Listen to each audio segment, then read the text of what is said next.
તો મિત્રો આવનારા 24 થી 48 કલાકમાં કંઈક મોટું થઈ શકે છે, કારણ કે સ્ક્રીન ઉપર તમે જે પ્લેન જોઈ રહ્યા છો તે પ્લેનનું નામ છે ડોમ્સડે પ્લેન.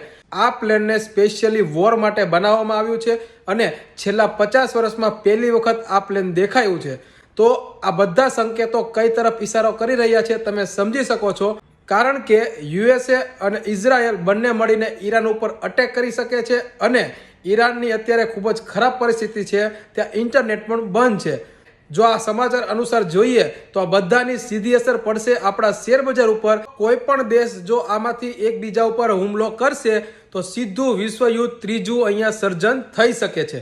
બાકી તમે સમજદાર છો. તો આવતીકાલે માર્કેટમાં શું થઈ શકે છે, તમને શું લાગે છે ને તે કમેન્ટ કરીને જરૂરથી જણાવજો.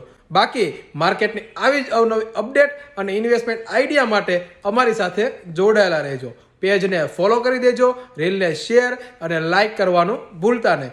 મળીએ કાલે કંઈક નવા કન્ટેન્ટ સાથે. ત્યાં સુધી બધાને જય શ્રી કૃષ્ણ અને જય સિયારામ.